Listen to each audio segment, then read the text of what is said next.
ప్రధానంగా హరీష్ రావు గారు సవాళ్ళను విసిరిరు, మీరు కూడా చూసిరు. 15 ఆగస్టు లోపల రుణమాఫీ చేస్తే రాజీనామా చేస్తా కూడా అన్నాడు. సో నిజంగా 15 ఆగస్టు లోపల రుణమాఫీ అవుతుందా? ఒకవేళ రుణమాఫీ అయితే హరీష్ రావు రాజీనామా చేసే అవకాశం ఉందంటారా? ఆయన రాజీనామా చేస్తే మొన్న చూసావు కదా ఏ ఫార్మెట్లో చేశాడు. అమరవీరుల స్తూపం దగ్గర వచ్చి ఓ నేను వస్తున్నాను రా అని ఛాలెంజ్ కొట్టాడు. ఓ ఏమంటారు పొంగనాలు మన తెలంగాణ భాషలో అంటే పొంకనాలు. సో ఎవరైనా ఇన్నిసార్లు మంత్రి చేశాడు, ఇంత తెలివి లేదా? స్పీకర్ ఫార్మేట్ లో రాజీనామా పత్రం ఇస్తే అది కరెక్ట్. ఏదో పేపర్ పెట్టుకొని ఈయన ఏం చేసేస్తున్నాను ప్రెస్ లో మీడియాలో కవర్ చేసుకొని ఈయన ఏదో చేస్తున్నాడు ఉద్ధారకం చేస్తాడు, నిన్ను ఎవరు నమ్ముతారనుకుంటున్నాడు? అసలు నీ మామనే ఇప్పుడు నిన్ను నమ్మలేడు. ఇవన్నిటికి కూడా నువ్వే పెద్ద స్కామర్ కదా. ఆ ప్రాజెక్ట్ విషయంలో అన్ని వేల కోట్లు తిన్నది నువ్వేగా. మరి నువ్వు పెద్ద దొంగవి, పెద్ద దొంగని ఇంకో దొంగ, ఇంట్లో ఉన్న దొంగలే దోచుకున్నారు. సో వీళ్ళు ఇప్పుడు వచ్చేసి మేము రాజీనామా చేస్తాము దానికి అన్ని. హరీష్ రావు అంటే ఆయన చేస్తే ఎంత, చేయకపోతే ఎంత. ఇప్పుడు ఆయన సవాల్ ఎంత?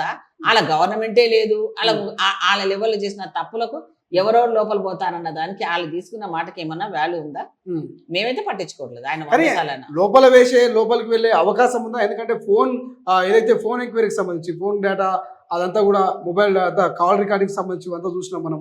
ఇప్పుడు గొర్రెల స్కామ్ బయటపడుతుంది, అటు పవర్కి సంబంధించి కొనుగోలులో అవకతవకలు కనిపిస్తున్నాయి. ఇన్ని అంశాలు ఉన్నప్పటికీ కూడా సో ఎందుకు ప్రతిపక్షాల మీద ఇప్పటి వరకు అధికార పార్టీ యాక్షన్ తీసుకోలేకపోతున్నది? తప్పమ్మా. అది ఏమైతుందంటే ఇప్పుడు ప్రజలు తీసుకోకపోతే ఎందుకు తీసుకోలేదంటారు, తీసుకుంటే అదేంటి కక్ష సాధింపు చర్యలు అంటారు. రెండు ప్రజలే మాట్లాడతారు. ఇప్పుడు ప్రజలకు కావాల్సింది ఏంది? ఏదైతే వాళ్ళకి టైం బీయింగ్లీ విద్యార్థుల గురించి పట్టించుకోవాలా, ఎంప్లాయ్మెంట్ నోటిఫికేషన్ గురించి పట్టించుకోవాలా, మనము ప్రయారిటీస్ అవి మనకి. సో వీళ్ళని ఇప్పుడు అరెస్ట్ చేసినంత మాత్రాన్ని వీళ్ళను సింపతి కోసం మనం వదిలిపెట్టాం. ఈ వాడి ఎంక్వైరీ విత్ ఎవిడెన్స్ తో మనకు దొరికినవి అన్ని ఉంటాయి. ఆ ఎవిడెన్స్ ఇప్పుడు కవిత ఎన్ని మాట్లాడింది, ఓ ఇట్లా నిన్న కూడా చూడు ఇట్లా బయటికి వెళ్ళి ఇట్లా అని జై తెలంగాణ అని ఎన్ని మాట్లాడింది, అన్ని ఎట్లా డిలీట్ చేసింది, ఎట్లా పడేసింది, ఎన్ని ఫోన్లు మాఫియా చేసింది, ఆమె ఇంత డబ్బును ఎట్లా మాట్లాడి చేసింది పంపించింది, ఇవన్నీ దొరికిపోయాయి కదా. ఇప్పుడు ఈ ఎంక్వైరీలు అన్ని పడడానికి వెంటనే టైం పడుతుందా? టైం పట్టదు కదా. ఆ టైం చూసుకొని అవన్నీ చేసి ఒక పక్కనేమో పాలనాన్ని గాడిలో పెట్టించుకోవాలి, రెండోది ఏంటంటే ప్రజలకు కానీ ప్రభుత్వానికి మధ్యలో ఏవైతే మేము ఇస్తానన్నామో అవన్నీ గ్యారంటీలు 6 గ్యారంటీల గురించి చూసుకోవాలి. అట్లాగే రేషన్ కార్డులు ఇంపార్టెంట్ పేదవారికి. వాళ్ళకి హాస్పిటల్ కూలగొట్టేస్తాడు ఉస్మానియా హాస్పిటల్ కట్టిస్తానని. ఇప్పుడు వాళ్ళ పరిస్థితి ఏంది, దానికి చెయ్యాలి. అట్లాగే మూసీ నది చూసారా మొత్తం కొట్టుకుపోయి ఎంతో మంది చనిపోతా ఉంటారు. మరి ఆ దాని గురించి మాట్లాడాలి. ఏవైతే మనకి ఇంపార్టెంట్, ఎందుకంటే వర్షాకాలం వస్తుంది, ఇప్పుడు దీని మీద ప్రాధాన్యత ఇవ్వాలి. ఇప్పుడు కేటీఆర్ ఏమన్నాడు ఆ రోజు, వర్షాలు వచ్చి కొట్టుకుపోతే 10,000 రూపాయలు వేస్తాడు. ఎంతమందికి వేస్తాడు? ఆ నాల విషయంలో నాలలో అక్రమంలో కట్టిన వాళ్ళని కూల్చేస్తానన్నాడు. వాళ్ళ దగ్గర డబ్బులు తీసుకున్నాడు, మూసుకొని ఉన్నారు.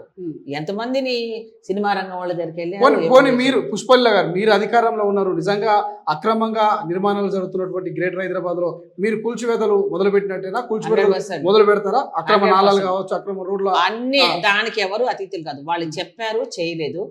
మాకు ప్రజలకు అసౌకర్యంగా ఉండే ఏ పని అయినా సరే ముఖ్యమంత్రి గారు రేవంత్ రెడ్డి గారు అవుట్ రేట్ గా చేసేస్తారు.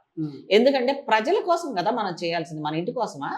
ఇప్పుడు అట్లా పెట్టిన అన్ని అక్రమంగా చేసిన వాళ్ళు వీళ్ళ లబ్ధి కోసమో వీళ్ళకి డబ్బుల కోసమో వీళ్ళు లంచాలు తీసుకుని చేసిన పనులన్నీ కదా అవన్నీ. కళ్ళు మూసుకున్నారు అప్పుడు యంత్రాంగము. ముఖ్యమంత్రి గారితో అండదండతోనే కదా ఇవన్నీ జరిగినాయి.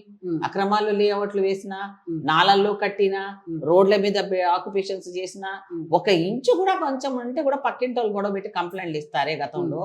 మరి ఇంత కట్టినప్పుడు మనం పార్కింగ్ ప్లేస్లలో కానీ ప్రజలు నడిచే ప్లేస్ లో కానీ హైదరాబాద్ సిటీ ఆల్రెడీ ఇప్పుడు ఎంత కంజెస్టెడ్ గా అయిపోయింది. సో వాటిని అన్ని ఏ జాగాలు ఉన్నాయి వాటిని అట్లాగే పెట్టాలా, ఆక్రమాలు అట్లాగే చూడమంటారా? సో ప్రజలు నిర్ణేతలుగా చూస్తున్నారు. ఎవరైతే ఏముంది అక్కడ తప్పు నేను చేసినా ఎవరు చేసినా ఒకటే న్యాయం. అసలైన తొలి వెలుగు. ఫాలో వాట్సాప్ @తొలి వెలుగు official.